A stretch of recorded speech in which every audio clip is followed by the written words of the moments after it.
usted entonces, Ricardo. Muchas gracias, buenas tardes. Bueno, ante todo agradecer a la Universidad Ricardo Palma, su Facultad de Medicina, por la organización de estas actividades, y al doctor Modesto Montoya también por la invitación. Bueno, lo que vamos a ver hoy día es un poco el avance y algunas aplicaciones de los estudios moleculares. Ustedes saben que recientemente, hace unos 10 años más o menos, esto del genoma humano ha empezado a profundizarse. Ya se conocen prácticamente todos los genes de nuestro genoma, y la idea ahora es identificar a esos genes, ver para qué sirven y también ver si son responsables de algunas enfermedades, ¿no? Y eso permite también, una vez que se identifica el gen, comparar su versión normal con la versión afectada, mutada. Y eso también está llevando a nuevas terapias, ¿no? Con conocimiento de cada gen. Siguiente. Desde acá, ¿no? Sí. No, está bien. Bueno, como ustedes saben, el DNA tiene el programa, ¿no? De las 4 letras de las cuales están escritas los 25.000 genes que son responsables de la conformación de nuestro cuerpo. Pero estos genes al final van a dar un producto que es la proteína, ¿no? Que es un encadenamiento de los aminoácidos dependiendo del encadenamiento de los tripletes del DNA. Bajo esa premisa, nosotros sabemos que en el momento de la fertilización se unen la información genética paterna y materna, luego van a formar a lo largo del tiempo un individuo que ha sido formado por alrededor de 100 millones de divisiones celulares. O sea, cada individuo, cada uno de ustedes, una persona adulta, tiene alrededor de 200 millones de células a partir de una sola, y todas las células en teoría tienen la misma información genética. Por supuesto que la información genética por sí sola no es nada, interactúa con el medio ambiente, depende del sexo de la persona, ¿no? De la actividad, de la historia, etcétera, y esto puede llevar a enfermedades, ¿no? O sea, 2 personas genéticamente idénticas no necesariamente van a tener las mismas enfermedades. ¿Okay? Y en algunos casos hay enfermedades que ocurren porque hay errores en esos genes y pasan de generación a generación. Simplemente para recordar, el genoma en 2 grandes partes: el genoma mitocondrial, que son pequeñas organelas que hay cientos o miles en cada célula, ¿no? Y tiene un solo cromosoma, un cromosoma circular de 16.569 pares de bases, que tienen las 37 genes, de las cuales 13 son proteínas, y todas están involucradas con la cadena energética, ¿no? ATPasas, deshidrogenasas, etcétera, etcétera. Y sus enfermedades son básicamente enfermedades o neurológicas o enfermedades musculares, ¿no? Enfermedades neurológicas también están incluidas, por ejemplo, sorderas y cegueras, ¿no? Porque la retina y las células sensoriales del oído son neuronas súper especializadas, como vamos a ver luego. Pero la mayor parte de genes que están en el genoma están en los cromosomas que nosotros conocemos, los 46 cromosomas, 22 pares, y los cromosomas sexuales, ¿no? Y en conjunto hacen alrededor de 3.200 millones de bases.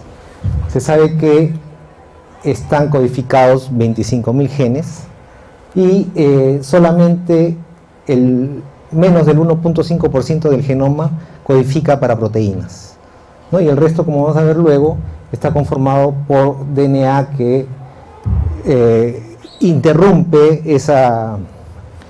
la información para proteínas, o está entre los genes. Se ha identificado alrededor de, esto ha aumentado, alrededor de entre 5.000 a 6.000 enfermedades hereditarias probablemente 7000.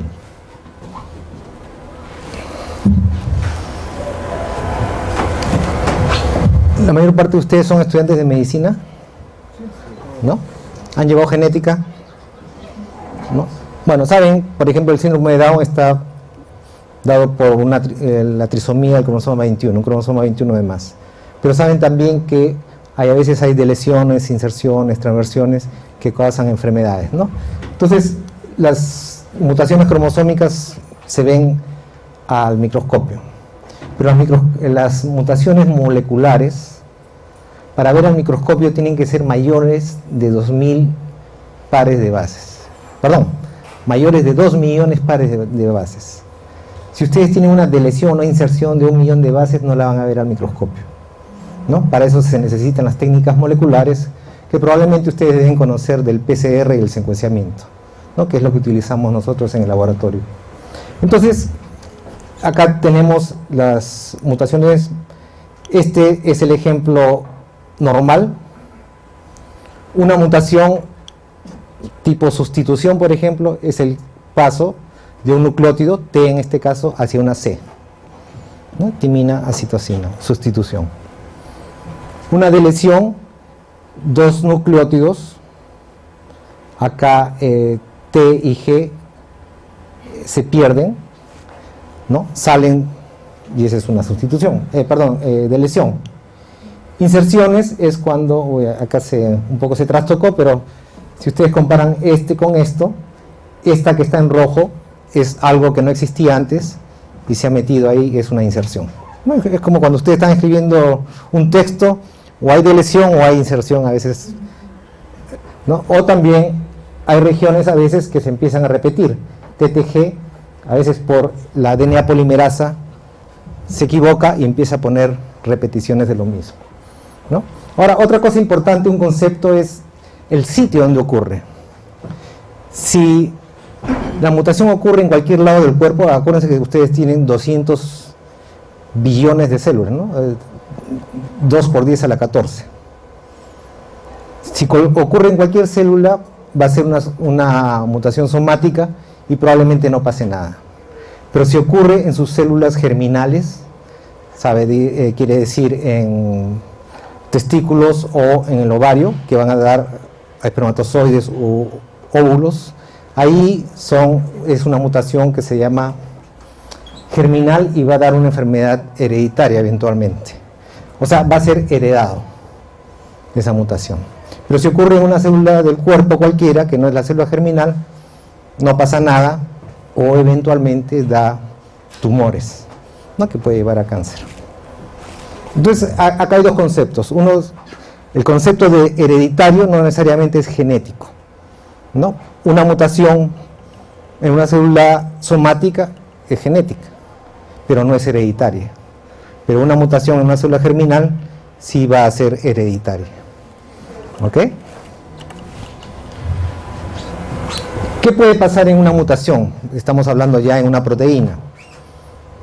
Las proteínas tienen aminoácidos, ¿no? Puede cambiar un aminoácido hidrofílico, o sea que tiene un ambiente acuoso, hacia un aminoácido hidrofóbico. ¿Ok? Puede cambiar un aminoácido de una carga negativa a otra de carga positiva. Eso también puede dar una proteína totalmente distinta a la original. ¿Ok? Otro tipo de mutación es una deleción o una inserción. ¿Cada cuántos nucleótidos se lee un aminoácido? ¿Ah? ¿Los codones se acuerdan? 3. ¿Ok? ¿Qué pasa si yo deleto 1 o 2 o 4 o 5? La lectura va a cambiar totalmente. Pero si yo deleto 3, la lectura probablemente va a ser casi igual, salvo un aminoácido. ¿Sí? Más pan con ají. Son palabras de 3 letras. ¿Ok? Una deleción acá, la A la saco, más, ya sale otra cosa, quería decir con ají, pero es una cosa totalmente distinta, ¿no? Y evidentemente, a partir de acá es un aminoácido totalmente distinto al original. ¿Ok? A esto se le llama una mutación de marco de lectura, o sea, los tripletes se cambian y eso ya, a partir de esta mutación ya da cualquier cosa. No son los aminoácidos normales. Una mutación silenciosa es cuando ustedes saben que tenemos 64 combinaciones de aminoácidos, de codones para aminoácidos, y hay aminoácidos que tienen 2, 3, 4 lecturas. Entonces un cambio de un aminoácido a un codón del mismo aminoácido es lo que se llama una mutación silenciosa. ¿Ok? Ahí no pasa nada. O también puede ser un aminoácido ácido a otro aminoácido ácido. En la proteína tampoco va a tener mucho impacto, dependiendo también dónde en la proteína. Ahora vamos a ver qué pasa cuando las proteínas están mutadas. Una es que pierda función, ¿no? Ustedes tienen una llave y se rompen los dientes, esa llave ya no sirve para nada. Pérdida de función. A esto, las células muchas veces toleran que un número de proteínas desaparezca y siguen funcionando bien.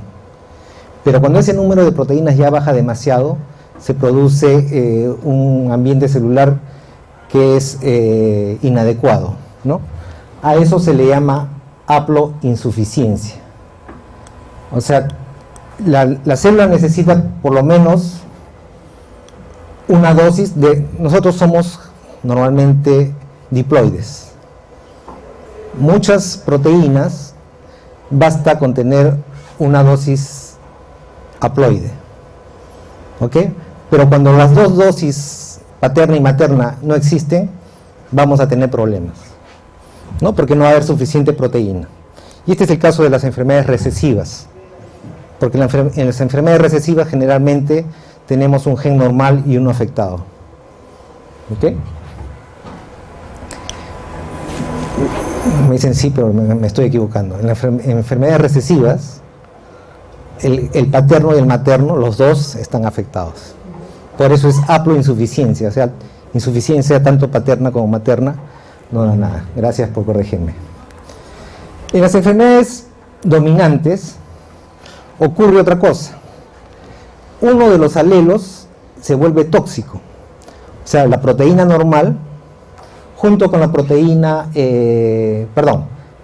la función tóxica es cuando adquiere una nueva propiedad. Por ejemplo, vamos a ver un ejemplo más adelante, una proteína que normalmente debe estar en el citoplasma, tiene una mutación que hace que esa proteína se empiece a acumular en el núcleo, donde no debe estar, ¿no? Entonces es una función nueva, a eso se le llama ganancia de función.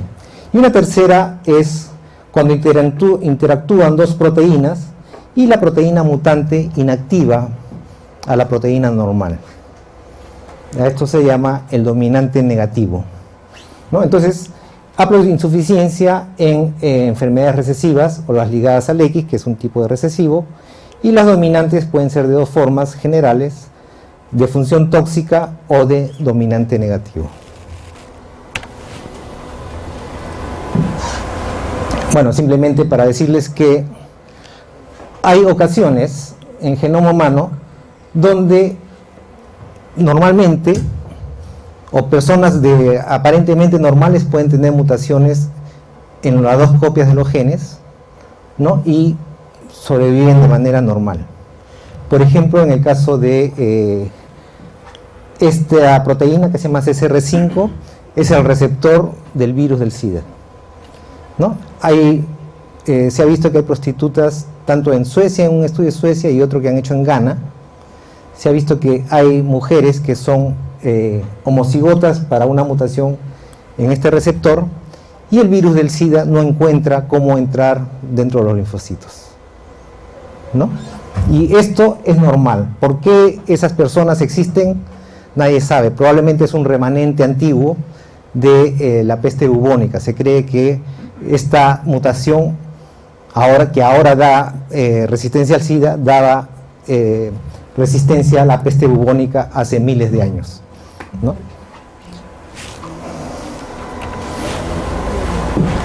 Esta es una proteína que se llama la rodopsina, que está metida dentro de la membrana celular, o sea, está insertada dentro de la membrana celular. La membrana celular es hidrofóbica o hidrofílica. La capa bilipídica. Es ambas, pero depende del polo.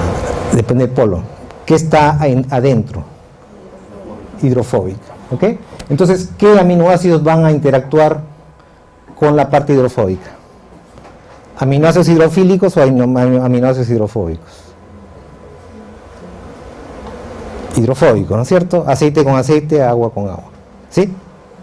O sea, dentro de las proteínas receptoras que se insertan en las membranas, las zonas que interactúan con la membrana van a ser hidrofóbicas. Las zonas que interactúan con el exterior o el interior del citoplasma o la parte extracelular van a ser hidrofílicas, ¿no? Está claro eso, ¿no es cierto? El mismo esquema, ya bidimensional, la misma proteína rodopsina. Hay proteínas que, una familia de proteínas que tiene 7 entradas dentro de la membrana. ¿Ok? Acá ustedes ven puntos negros y puntos rojos. Están los 348 aminoácidos de esta proteína rodopsina. Cada punto rojo es la mutación en una familia que tiene una enfermedad que se llama retinitis pigmentosa. Para hacer la cosa más fácil, más simple, estas mutaciones que están en la zona que interactúa con la capa hidrofóbica son aminoácidos hidrofóbicos que por mutación se convierten en aminoácidos hidrofílicos. ¿Ustedes se imaginan qué pasaría si este aminoácido se vuelve hidrofílico? Hay un rechazo, hay una distorsión de la proteína y esa proteína ya no sirve. ¿Ok? Y muchos casos donde las proteínas son detectadas como anormales, se produce el proceso de apoptosis, ¿no? ¿Saben lo que es la apoptosis, no es cierto? Es una muerte programada. ¿Ok? Está claro esto, ¿no es cierto? O sea, una mutación en una zona que debe ser hidrofóbica se convierte en hidrofílica, la proteína ya no sirve. O una proteína que debe ser de carga negativa se convierte en positiva, tampoco ya no sirve. ¿Ok? Ustedes, como estudiantes de medicina, cuando vayan a la clínica, a la parte hospitalaria, cuando estén haciendo las historias de los pacientes, le van a preguntar acerca de los antecedentes. Y muchos de los antecedentes tienen que ver qué pasa dentro de la familia, ¿no? Si la familia ha sido afectada por la enfermedad o si también preguntan a veces la ascendencia, ¿no? Se sabe, por ejemplo, que dentro de los afrodescendientes hay una mayor incidencia de hipertensión, ¿no?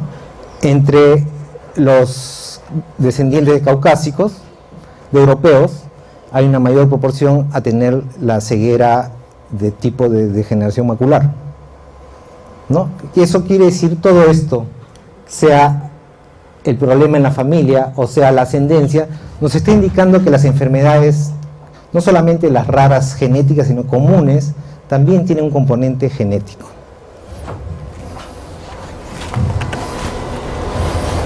Bueno, creo que ustedes ya saben lo que es han llevado el curso de genética, saben lo que es una enfermedad mitocondrial, ¿no? Que es heredada solamente de forma matrilineal a partir de una línea de mujeres, pero que puede afectar a ambos, hombres y mujeres.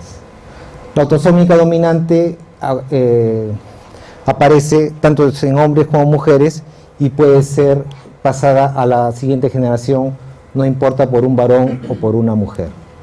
La autosómica recesiva aparecen muy esporádicamente dentro de un pedigrí, pero básicamente los padres están emparentados muchas veces, ¿no? Como en este caso son primos hermanos, ¿no? Y que tienen, el hijo afectado recibe en homocigosis la mutación, ¿no? O sea, por tanto del padre y de la madre.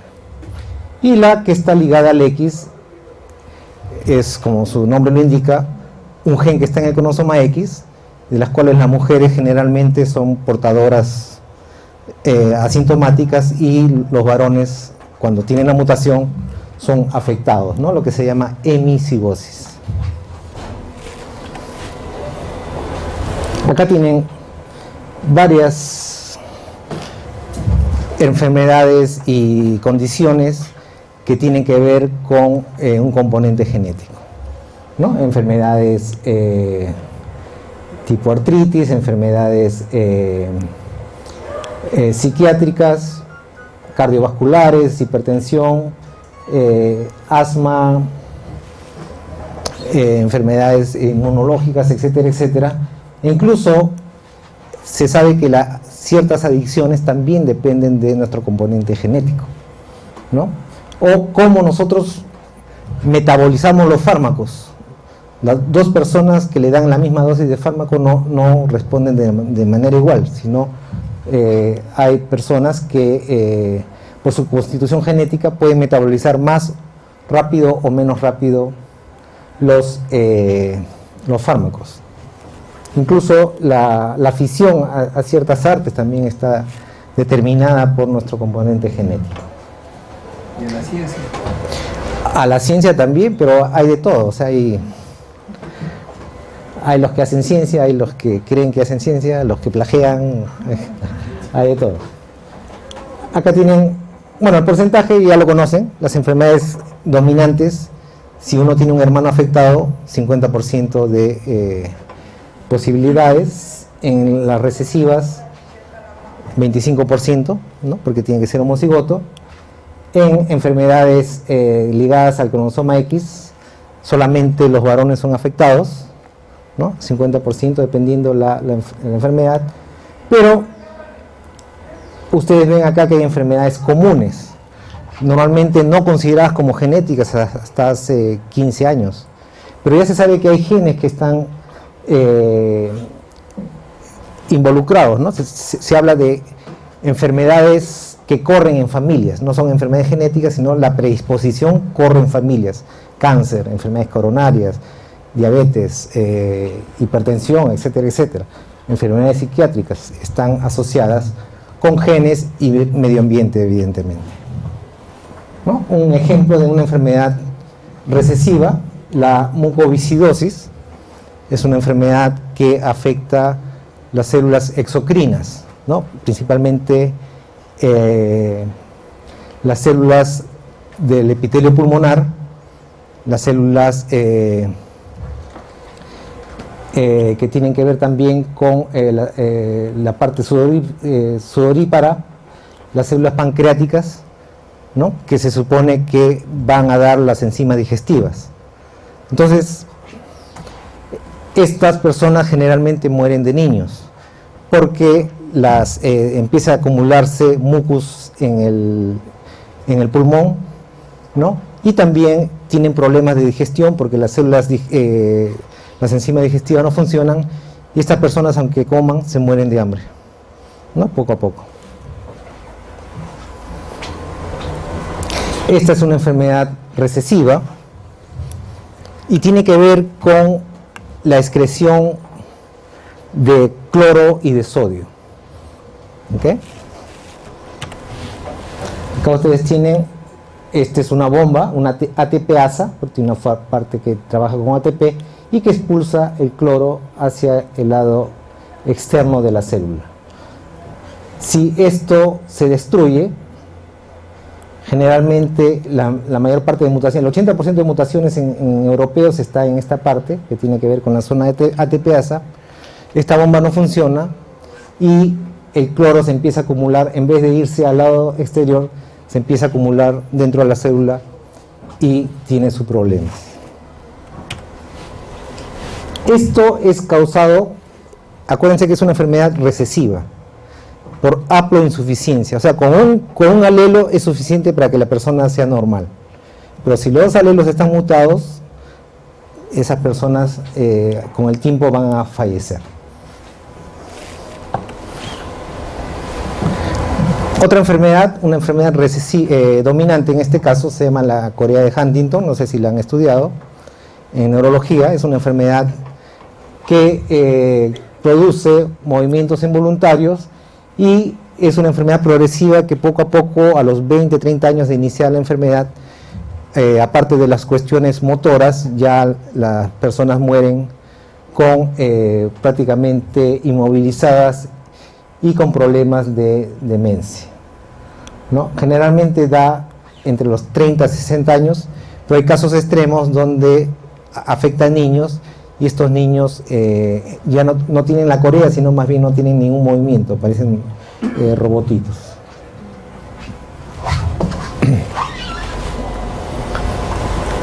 Esta enfermedad es causada por un gen de la proteína que se llama huntingtina, de Huntington, ¿no? Y en el exón 1 hay una secuencia que CAG. CAG es glutamina. ¿Ok? Normalmente los seres humanos normales tenemos este CAG, está repetido varias veces, CAG, CAG, CAG, entre 9 a 36 veces es la forma normal, que todos tenemos. Pero hay personas que pasan de 36, 40, 45, 50, etc.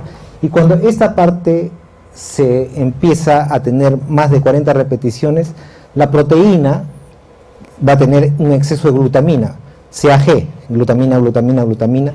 Cuando tiene demasiado, esta proteína ya no se queda en el citoplasma, sino empieza a irse al núcleo. Es una ganancia de función. ¿Ok?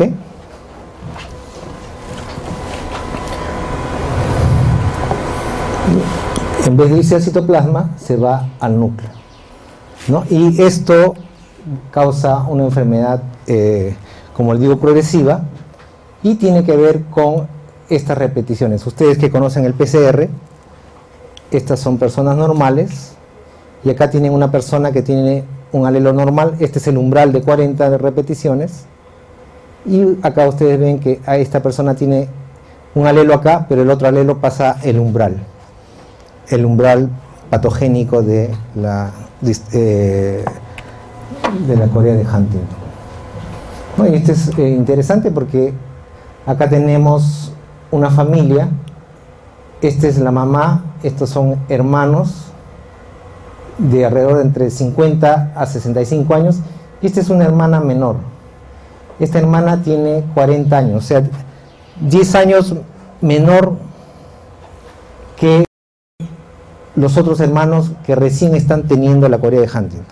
Pero esta mujer, como ustedes ven, esta banda está un poco más alta que sus hermanos. A esta señora la corea de Huntington le comienza no a los 40, 50 años, sino a los 30. ¿Ok? Y eso se debe a que eso está mucho más alto. La ganancia de función, en este caso, la proteína mutada, hace que lo que normalmente debe estar solamente en el citoplasma se empieza a acumular en el núcleo. Empieza a haber una agregación de proteínas que no deben estar en el núcleo, se empiezan a acumular dentro del núcleo, y luego también hay una acumulación de proteínas en la parte citoplasmática, pero donde no corresponde. O sea, esta proteína mutada está ganando una función que no tenía. ¿Ok?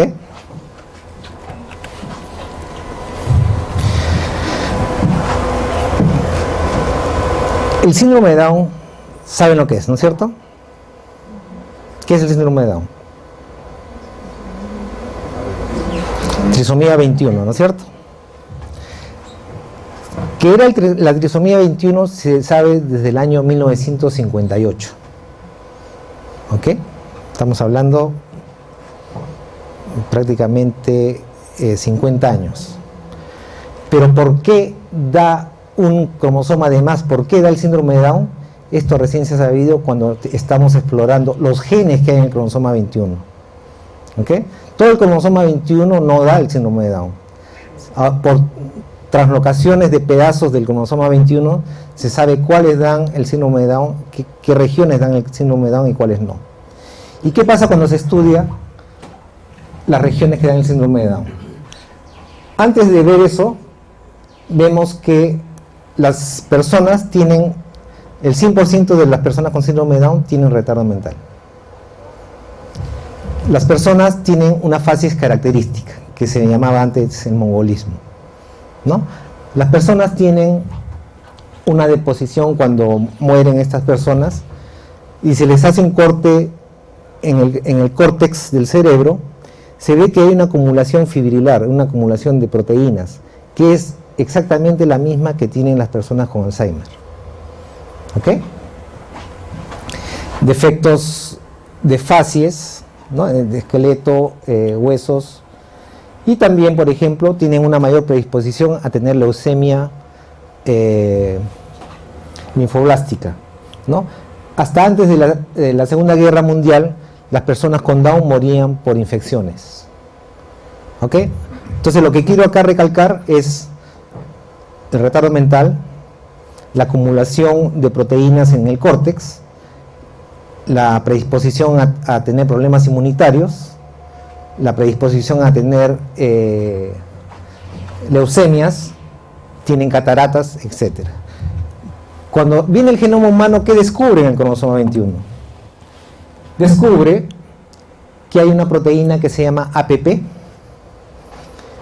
que cuando está mutada, aparte del síndrome de Down, hay esta proteína, cuando está mutada en algunas familias, da lo que se llama el Alzheimer juvenil. ¿Y qué hace ese Alzheimer juvenil? Hay una acumulación de estas proteínas a masijos en el córtex cerebral, tal como se ve en las personas que tienen síndrome de Down. ¿Ok? La sulfóxido oxidasa, dismutasa, perdón, está asociada con envejecimiento celular prematuro. Y es lo que pasa con los niños o con las personas que tienen Down. Hay 3 interferones alfa, 1, 2 y 3, están en esa región. Yo les dije que las personas con Down tienen predisposición a infecciones. Hay un gen MX que tiene que ver también con infecciones, ¿no? Y 2 casos interesantes. Hay un gen que se llama, que fue descubierto en Drosophila melanogaster. Hay mutantes de Drosophila melanogaster que tienen un cerebro pequeño, que se llama la mutante mini brain. Cuando descubrieron esta mutante mini brain y vieron cuál era el gen, buscaron dónde en el cromosoma, en el genoma humano se encuentra mini brain, y estaba en el cromosoma 21, justamente en la zona de la distrofia, perdón, del síndrome de Down. Y después vieron, ustedes han visto esos, hacen pruebas de inteligencia en ratones.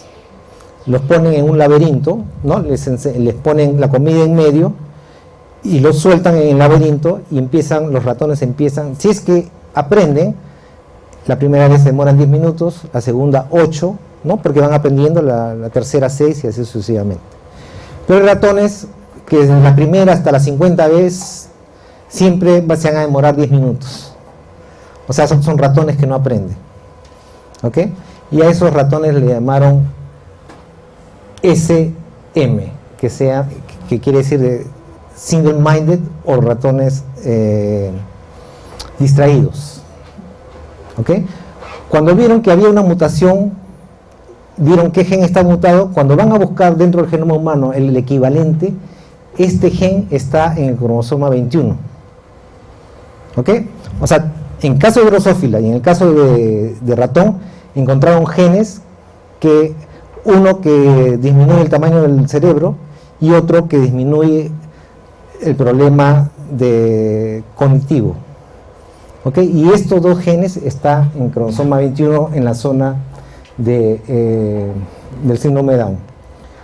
Un gen que tiene que ver con la leucemia. Cuando está mutado da leucemias, y justamente yo le decía que los niños con Down tienen 20 veces más predisposición a tener leucemias. El gen del cristalino 1, cuando está mutado, da cataratas. Y también les dije que los niños con Down tienen predisposición a tener cataratas. Y así hay varios genes que tienen que ver, los genes de colágeno, que explicaría un poco las facies específicas de estos niños con Down. A lo que quiero ir es que el año 1958 se descubrió que las personas con Down tenían un cromosoma 21 de más. Pero eso no explicaba todo. O sea, el tener un cromosoma de más no te explica todo si no sabes qué contiene el cromosoma, qué genes están dentro de ese cromosoma. Y ahora, con el proyecto del genoma humano, se ha visto qué genes están en esa parte que está en la trisomía, y puede explicar, por lo menos parcialmente, por qué las personas con Down tienen todos esos problemas cognitivos, de cuestiones físicas, de predisposición a cataratas, a leucemias, etc. Vamos a hablar de un tema que se llama heterogeneidad genética. En este caso, estoy tomando algunas enfermedades que hemos estudiado bastante, que se llaman las retinopatías, ¿no? Son cegueras hereditarias, donde se ha visto que la misma enfermedad está causada por genes totalmente distintos, ¿no? Entonces tenemos, por ejemplo, la retinitis pigmentosa. ¿Han escuchado de la retinitis pigmentosa? ¿No? Es una degeneración de la retina que se puede presentar en forma dominante, recesiva o ligada al cromosoma X. Hay otras formas sindrómicas, por ejemplo el síndrome de Usher, que es retinitis pigmentosa y sordera a la misma vez, ¿okay? Causada por otros genes, o la degeneración macular, la forma dominante o recesiva, cuyos genes ya han sido identificados. Bueno, este para mostrar que poco a poco la ciencia va avanzando. Desde el año 84 se descubrió el primer gen, y ya el año 2012 se han identificado alrededor de 180 genes y se han mapeado cerca de 220 genes que producen retinopatías. ¿Por qué he escogido la retinitis pigmentosa? Porque es el ejemplo clásico de una enfermedad heterogénea. La retinitis pigmentosa clínicamente es muy homogénea, ¿no? Hay pérdida de los bastones. Ustedes tienen acá la retina, ¿no? Que es el tapiz que tienen las células fotorreceptoras, y las células se van muriendo de la periferia hacia el centro, de tal manera que las personas van a tener la visión tubular, porque la visión se va constriñendo hacia un puntito pequeño, ¿ok? Y la causa a nivel celular es la apoptosis. Cuando yo les digo a ustedes dibujen una célula, probablemente todos ustedes me van a dibujar un huevo frito, ¿no? Por ahí uno de repente que es más listo me va a dibujar una neurona, pero jamás me van a dibujar un bastón de la retina o un cono de la retina. ¿Cuáles son las células más sofisticadas del cuerpo? Generalmente uno piensa en las neuronas, ¿no es cierto? El bastón o el cono de la retina, el bastón es el que recibe luz o no luz, nuestra visión de blanco y negro, pero que es bastante perceptiva, que nos permite ver de noche.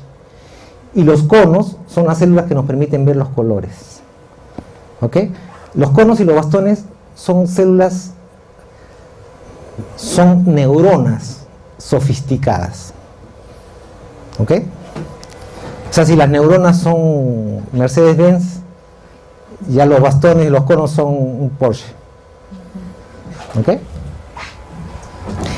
Estas células son tan sofisticadas que incluso necesitan acompañantes, necesitan células que las ayudan a limpiarse, a alimentarse. Son células engreídas, ¿no? Y cada punto de luz que ustedes estaban viendo ahorita se produce una oxidación dentro del ojo, ¿no? Y tiene una capacidad metabólica inmensa. O sea, son células que están trabajando prácticamente a toda velocidad, ¿no? Y la arquitectura celular que les voy a mostrar luego es bastante compleja. Ahí se da, no sé si han hecho la cascada de fototransducción, perdón. ¿No han hecho? De repente nunca la van a hacer, no sé. Pero es una cadena de reacciones, llega el fotón a la célula, a la rodopsina, y se produce una reacción metabólica de varios pasos, y luego eso, les dije que los bastones eran y los conos eran neuronas, va a haber canales de calcio que se van a abrir y cerrar a través de los axones. ¿Ok? Lo que les quiero decir en todo esto es que todo esto es muy complicado. ¿Ok? Son células súper caras. Cuando el cuerpo tiene células demasiado caras, neuronas por ejemplo, en este caso superneuronas, que no funcionan, es como si a ustedes les regalaran un Porsche que cuesta $1 millón, ¿no? Pero no les dan para la gasolina o no le dan para la llanta. Entonces, más le vale venderlo que tenerlo en su garaje. No le sirve nada, ¿no? Entonces, la célula, ¿qué hace? El cuerpo, ¿qué hace? Produce la apoptosis. Cuando la célula es muy sofisticada y no puede mantenerse, se produce la apoptosis. ¿Ok? Para que vean, yo les digo, dibujen una célula y jamás me van a dibujar esto. ¿No es cierto? Su huevo frito van a hacer. ¿Ok? Miren, esta es la... ¿Y dónde está el núcleo? Este es el núcleo. Este es el citoplasma. Esta es una parte que se llama cilio. Y acá hay unas partes que se llaman discos. Y acá es donde está la rodopsina, donde llega la luz y ahí se produce toda esta reacción. Y esta reacción está simplificada. ¿Ok? Pero miren ustedes, no solamente es la célula, sino son las otras células acompañantes, o sea, toda la chicotería para que llegue al cerebro. ¿Ok?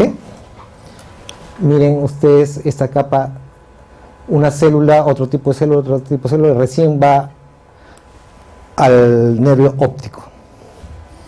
¿Ok? O sea, lo que les quiero decir es que acá tiene otra célula que está en moradito, acá está tapado por esto. Son células que se llaman el epitelio retinal. Son células negras. Estas células tienen función como macrófagos, le limpian los discos que se van oxidando acá y también los van alimentando por ese lado. ¿Ok? O sea, son como unas nodrizas. Las proteínas que están acá tienen que ser transportadas a través de todo esto. Entonces, hay proteínas que transportan del núcleo, el citoplasma, el retículo endoplásmico que es acá. Las proteínas tienen que viajar todo esto y eso lo hacen transportadores. ¿Ok? Hay otras proteínas, para que esta célula tenga esta forma, tiene que haber ganchitos, clavos, tornillos, etcétera, etcétera, para que no sea un huevo frito, sino tenga esta arquitectura especial. Entonces, hay proteínas que tienen que ver con la arquitectura de los bastones y de los conos. ¿Ok? Hay estas células que se llaman células del epitelio pigmentado. Hay la forma celular, hay todas las proteínas que intervienen en la fototransducción. Esta es la rodopsina que ya les mostré anteriormente. De tal manera que esta es creo que les he convencido que es un sistema complejo. ¿No? Ya no pasamos, no nos detenemos mucho, pero solo quería decirles que hasta 1985 clínicamente se podían distinguir solamente genéticamente 3 tipos de retinitis pigmentosa.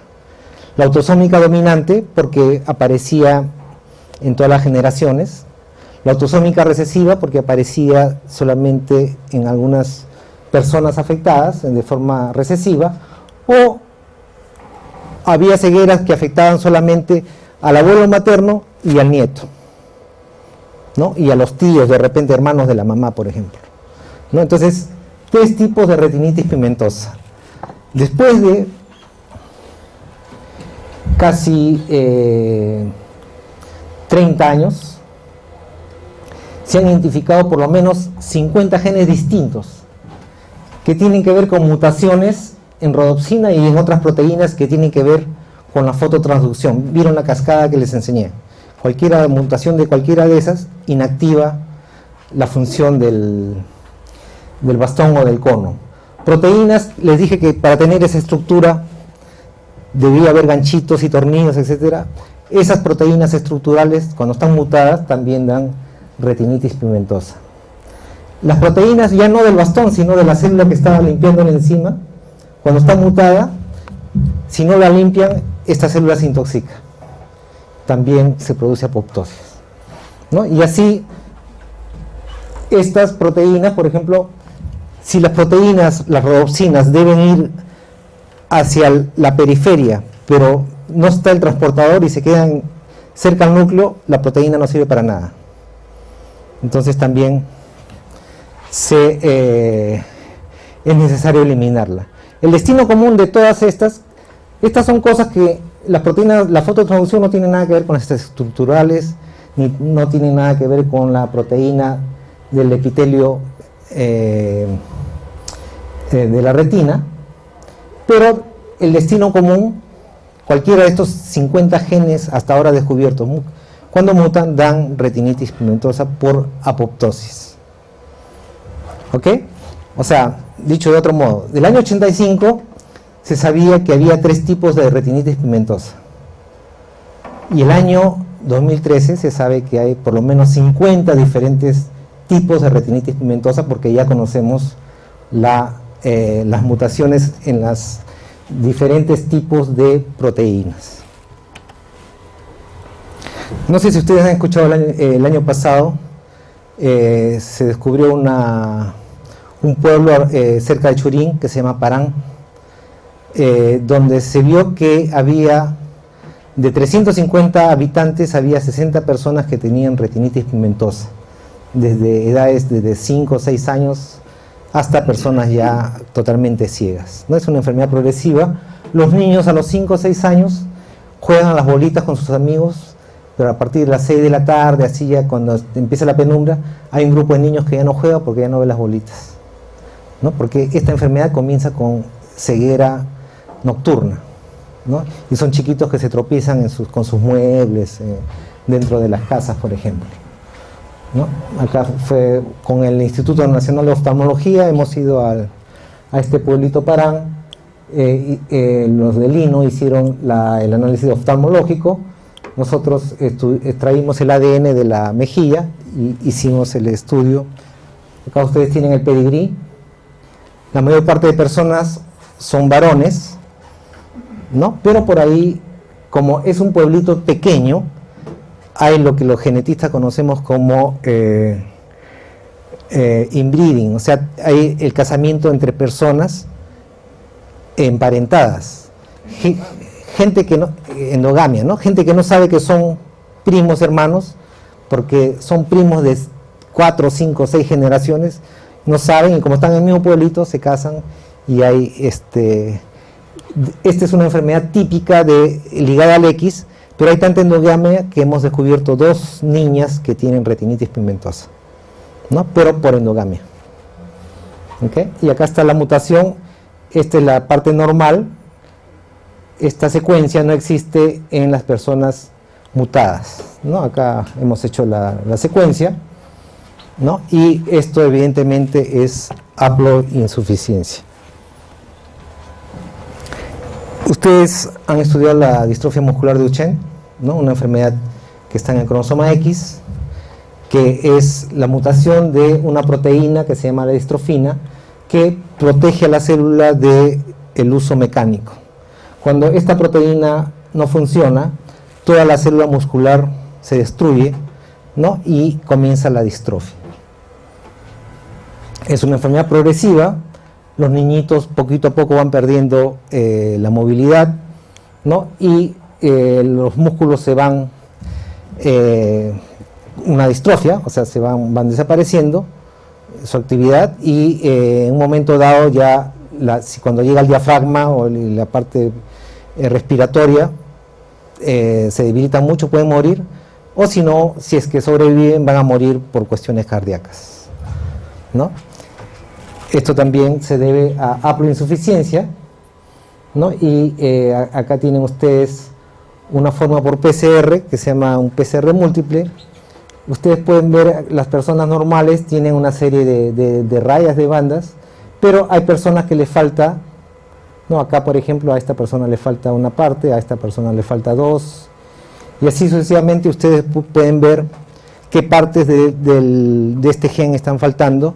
Y esto es importante porque actualmente se están proponiendo terapias génicas dependiendo de la mutación que tengan las personas, ¿no? Entonces es importante, lo que nosotros estamos tratando de hacer ahora es determinar, tener una cohorte de personas de acá de Perú con las mutaciones conocidas, en el caso que nosotros no estamos en capacidad de hacer terapia génica, pero lo que sí podemos saber es identificar a nuestros pacientes y cuando haya nuevas, diferentes tipos de terapias, ver qué paciente puede ser aplicado a las diferentes terapias dependiendo de su mutación.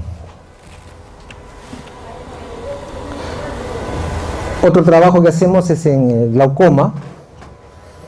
Glaucoma básicamente es pérdida del nervio óptico en este lado de acá, que sale de, esta es la retina y este es el nervio óptico, se va muriendo y muchas de las, una de las razones principal, no siempre, pero una de las razones principal de glaucoma es la presión ocular.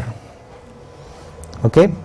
La presión ocular, ustedes tienen la formación del humor acuoso en el cuerpo ciliar. Este va formando el líquido, va saliendo hacia la cámara anterior y es un proceso fluido, ¿no? Se produce y va fluyendo, tiene que salir a partir de una malla, es como el desagüe. ¿Ustedes alguna vez se han bañado en una ducha? Sí. La ducha tiene la mallita en el desagüe, ¿no es cierto? ¿Qué pasa cuando se llena de pelos? Empieza a subir el agua, ¿no? Igual, esta mallita, cuando se empieza a obturar, la presión ocular empieza a aumentar en este lado, en la cámara anterior. ¿Ok? Entonces, eso es un signo del glaucoma. Y esa presión ocular hace que el nervio óptico también se vaya muriendo.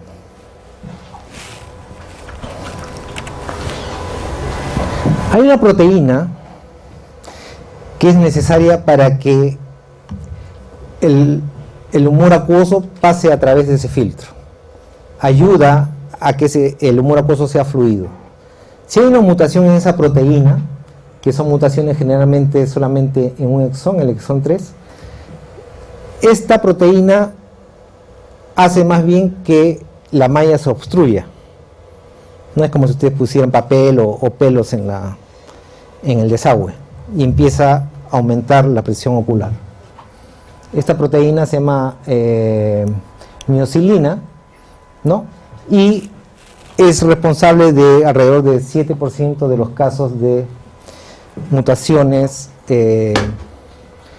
en glaucoma familiar, ¿no? Acá ustedes tienen un ejemplo de lo que se propone para esta mutación. Es lo que se llama la inactivación dominante negativa. Acá normalmente, que está en verde, los dos son normales y la función de esta proteína es salir hacia la parte acuosa normalmente, ¿ok? Pero una mutación, por ejemplo, casi siempre es un aminoácido hidrofílico, se convierte en un aminoácido hidrofóbico. Entonces, en vez de quedarse en el sistema del Golgi y salir fuera de la célula, esta se queda dentro de la célula y empieza a formar basura dentro de la célula, donde no corresponde. ¿Ok? Y esto es porque se empiezan a juntar las normales con las mutadas, y esto da también apoptosis en estas células de la malla trabecular, del desagüe, por decirlo de alguna manera. ¿Ok? Entonces, en este caso es una mutación que se llama dominante negativa, ¿no? Porque inactiva hay una proteína normal y hay una proteína mutada. Juntas, las dos, la mutada inactiva la normal y se produce la apoptosis. Este es un trabajo de una familia de andahuaylas, ¿no? Que fue detectada, la primera familia andina estudiada con glaucoma. Y acá ustedes tienen la mutación. Normalmente debe ser AAC, C está en azul, pero acá ustedes tienen azul y tienen negro. El negro corresponde a una G. Entonces, acuérdense que es una mutación dominante. O sea, un alelo es normal, AAC, ¿no? AAC, que es azul, y la mutación es AAG. AAC en el código genético es asparagina y AAG es lisina. Entonces ahí está cambiando, ¿no? Un aminoácido, asparagina es un aminoácido básico y la lisina es un aminoácido sin carga, ¿no? Entonces allí hay una mutación que corresponde a esta enfermedad. Bueno, voy a pasar rápidamente acerca de lo que sería la inmunogenética, ¿no? Son genes que tienen que ver con la inmunidad. Todas las personas no somos iguales frente a las infecciones, frente a los patógenos. Les dije del caso de las chicas que tenían mutaciones en el receptor del CCR5 que recibe al virus del SIDA, ¿no? También hay cientos de genes que están involucrados en lo que se llama la inmunidad innata, ¿no? Que es la primera barrera que tenemos contra los patógenos. Uno de ellos es, por ejemplo, un gen que se llama MBL, que es una lectina, o sea, una proteína glucosídica, que es como una antena que detecta patógenos. ¿Ok? Este MBL hay de diferentes formas y se ha encontrado que hay mutaciones, ¿no? Algunas mutaciones predisponen a infecciones de tuberculosis, pero otras mutaciones también se sabe que dan resistencia a ciertos patógenos, ¿no? Por ejemplo, malaria. La variante mutante predispone a infecciones celulares, pero da cierta resistencia a infecciones virales, por ejemplo. Este es el MBL, el azul de acá, ¿no? Que es, como les digo, es como una antena que va a detectar al patógeno, en este caso una bacteria. Se han hecho estudios en diferentes sitios del mundo y un estudio preliminar vio que los chiriguanos son personas entre Chile y Argentina, ¿no? Y se ha visto que el 42% tiene una versión mutante del MBL. ¿Ok? Entonces nos contactaron Madsen y Olson de la Universidad de Copenhague para ver qué pasaba en Sudamérica. ¿Por qué acá era tan alto? Querían ver las otras poblaciones de Sudamérica para ver si salía algo parecido. Y lo que hemos visto nosotros en estudios que hemos tenido de muestras de Ecuador y de diferentes partes del Perú, es que incluso ustedes miren acá en la isla Taquile, en la isla Mantaní, hay 80% de personas que tienen la mutación de este gen. ¿Ok? O sea, este es un gen mutante. Normalmente debería predisponer a infecciones, pero probablemente lo que predispone a infecciones en un continente no necesariamente son las mismas infecciones que tenemos nosotros. Entonces también hay que ver el contexto, ¿no? Tenemos diferentes tipos de patógenos y esto históricamente habría que ver qué ha pasado en Taquile y Mantaní hace 500, 1000 años, 2000 años, por qué hay esa alta prevalencia, ¿no?, de este gen mutante. Probablemente en un momento dado tuvo un rol protector, pero esto es pura especulación, ¿no? Lo que vamos a hacer, o lo que quieren hacer los colegas Garrett y Madsen, es tener copias de DNA antiguo, de momias prehispánicas, y ver la proporción, si esa proporción se mantenía o no. O sea, hay dos hipótesis: que esa proporción alta de las mutaciones haya sido desde antes de los españoles, y la otra hipótesis, la hipótesis 2, es que probablemente cuando vino la viruela con los españoles y otras enfermedades, esto haya ocurrido como una reacción, ¿no? Pero todavía no le sale el DNA antiguo. Siguen tratando, pero no, es muy difícil todavía.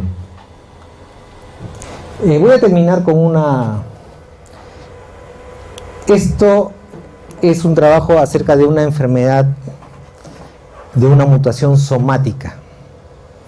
¿Ok? Yo les dije que las mutaciones somáticas solamente dan en el cuerpo y no pasan a través de las generaciones, porque puede darse en cualquier lugar del cuerpo.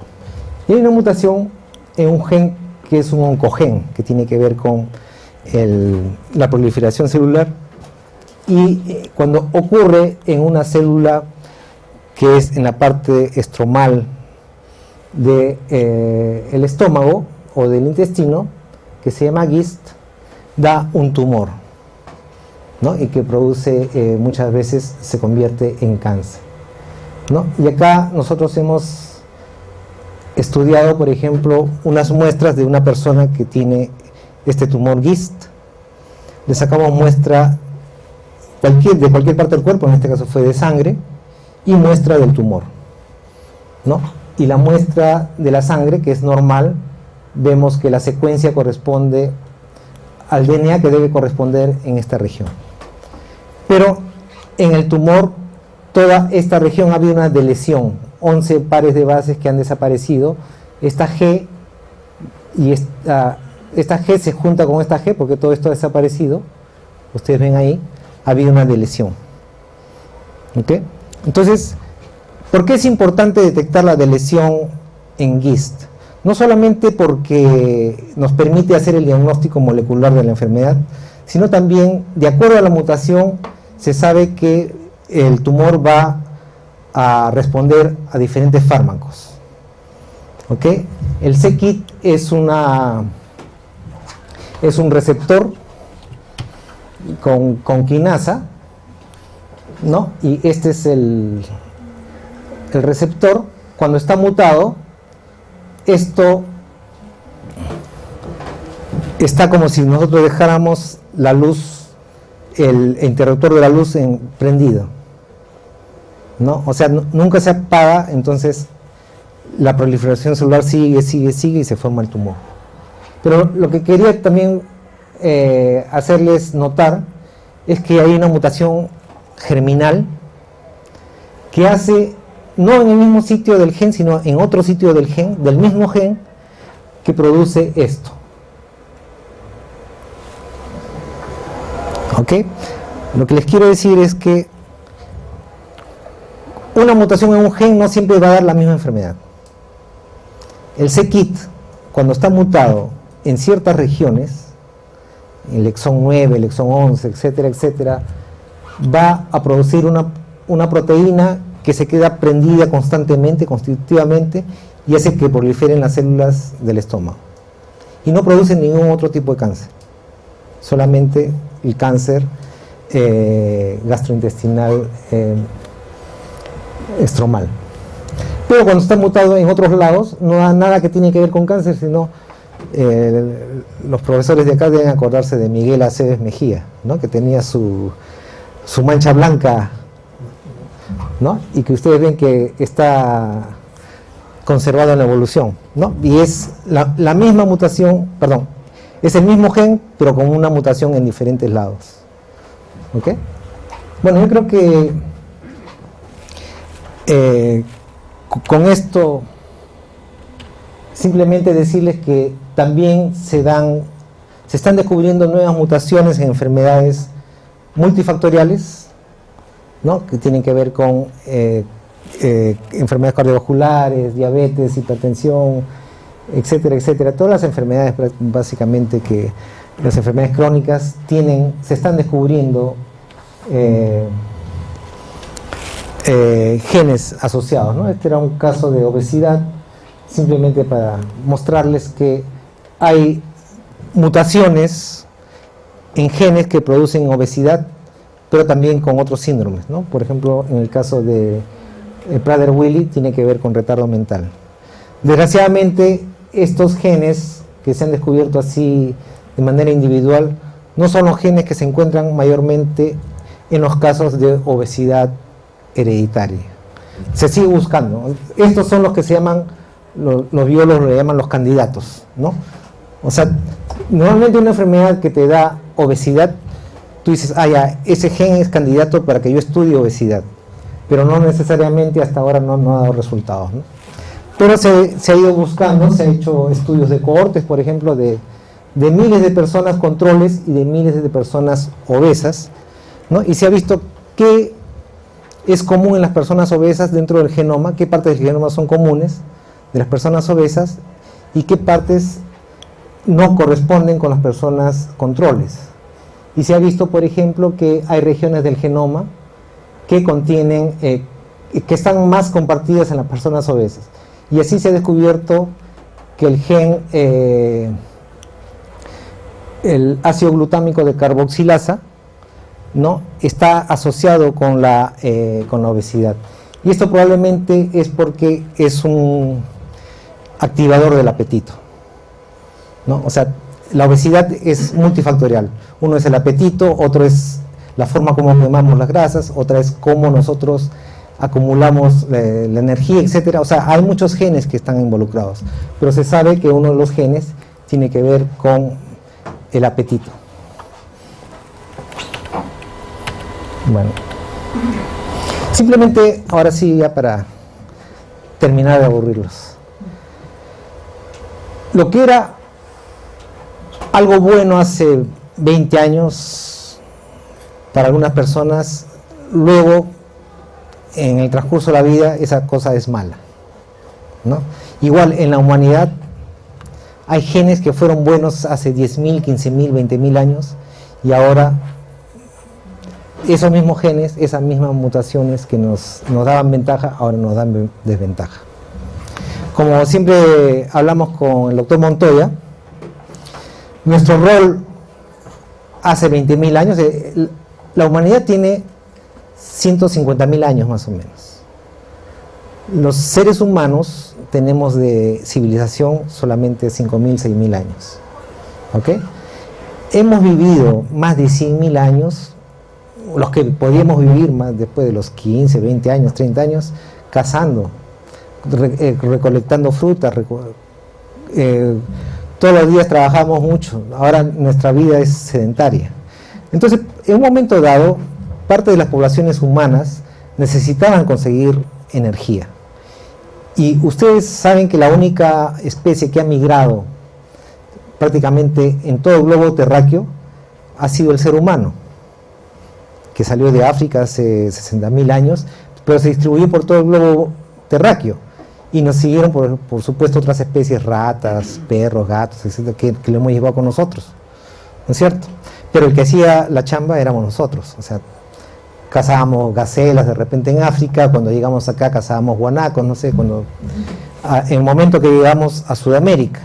Pero lo que voy es que el ser humano, para tener un desplazamiento muy largo, necesitaba acumular energía, ¿no? Y esa energía, en ese momento, las mutaciones que nos permitían acumular energía, o hay otros casos donde se piensa que también acumulábamos sales, por ejemplo, porque las sales no están así en todos los lugares del mundo, hay sitios muy específicos.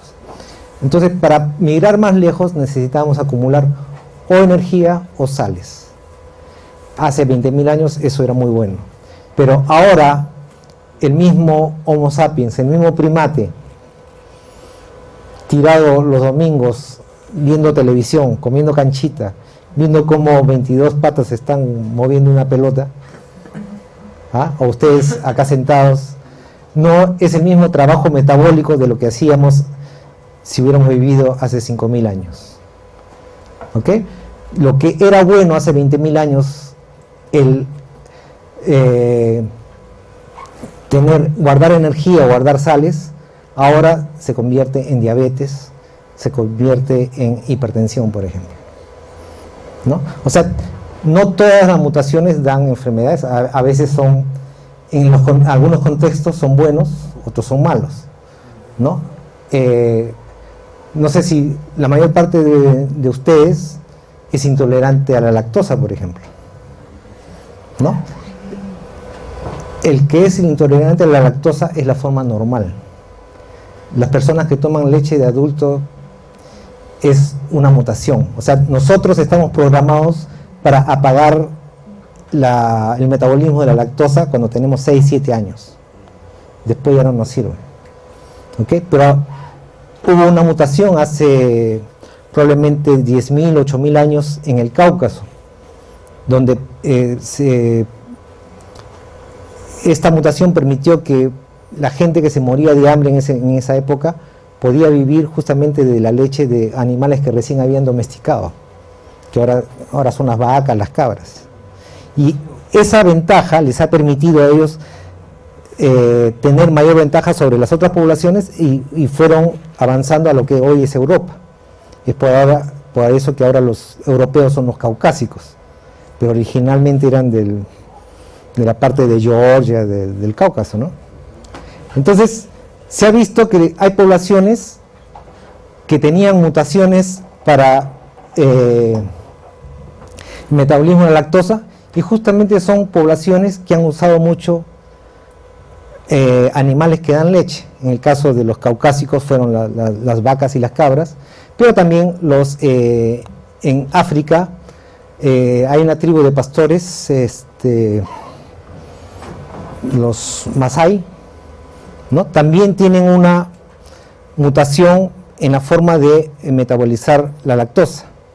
Entonces son pueblos pastores que les permiten vivir a partir de la leche, ¿no? Y algunos pueblos como los de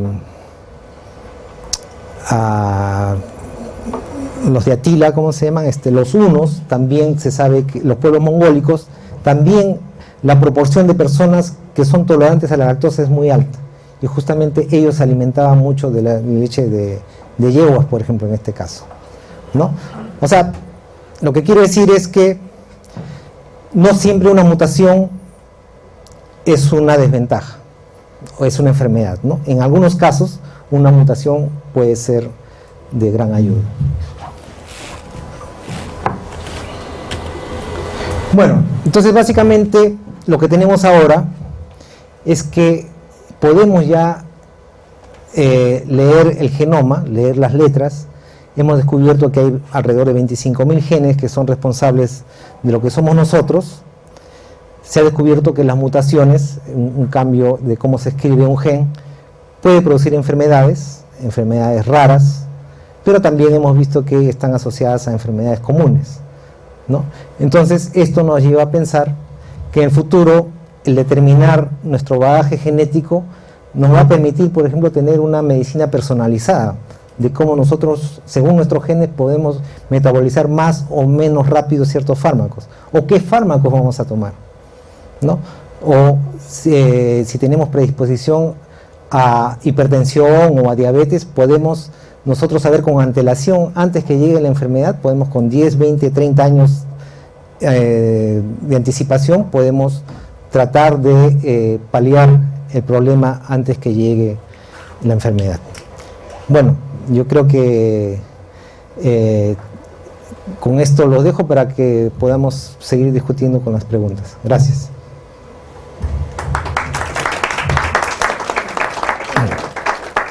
Dame la mía.